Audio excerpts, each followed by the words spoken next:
Matter of fact, let me tell you about it. I don't think I can handle it no more. Matter of fact, let me tell you about it.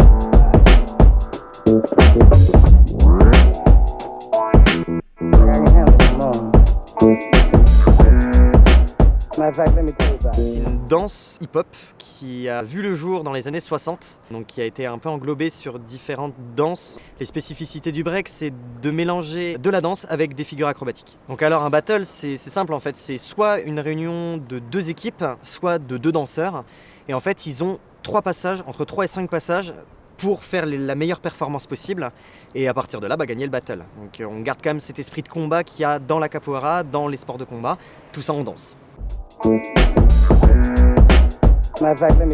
Alors les pas les plus récurrents au break, on commence toujours par ce qu'on appelle des tops. Donc il y a le top rock, le Indian step.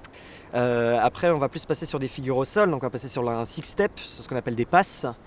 Ensuite on a aussi beaucoup de freeze, donc les freeze ça va être de lancer un mouvement sur nos bras ou sur nos pieds et de freezer, de bloquer complètement, de bloquer tous nos muscles et de ne plus bouger, sur le drop d'une musique à la fin du 8e temps. Et ensuite on a ce qu'on appelle les phases, donc les phases ça va être tout ce qui est acrobatique, donc il y a la coupole qui est la plus connue, où en fait on va tendre nos jambes, les mettre en Y et puis se mettre à tourner sur notre dos en boule.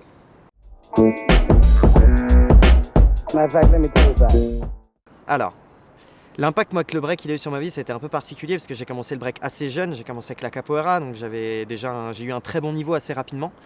Et on se préparait, donc quand j'avais 16 ans, on s'est préparé pour une très grosse compétition avec mon crew à Nantes.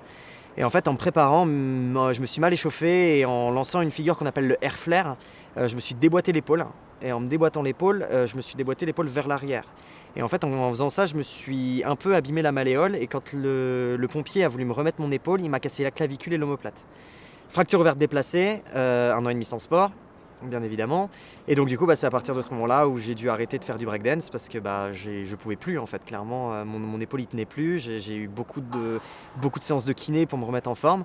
Puis là, au fur et à mesure, c'est ce qui me donne aussi envie d'enseigner, c'est que je me dis maintenant, je n'arriverai jamais à retrouver le niveau que j'avais avant. Il faut faire très attention, il faut toujours bien s'échauffer. C'est l'erreur que font beaucoup de breakers au début, surtout les jeunes breakers, c'est qu'ils veulent lancer tout de suite des grosses figures parce qu'ils le sentent. N'oubliez pas que c'est un sport qui est dangereux.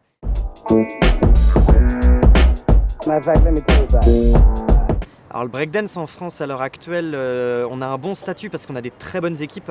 Après le statut n'est pas forcément reconnu, on ne peut pas vivre du breakdance. C'est très compliqué déjà de vivre en étant danseur.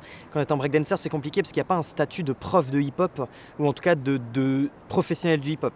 Il y a des crews qui donnent des prestations et donc dans ce cas-là c'est plus des prestataires de services. Après ils font les compètes et ils gagnent les compètes. En gagnant des compètes, ils gagnent aussi leur vie au fur et à mesure. Mais on ne vit pas du break, malheureusement. Après ça va certainement évoluer parce que de plus en plus on voit qu'il y a des cours de breakdance, il y en a à Paris. De plus en plus on voit aussi des gens qui ont fait du breakdance qui veulent enseigner. Moi c'est mon cas.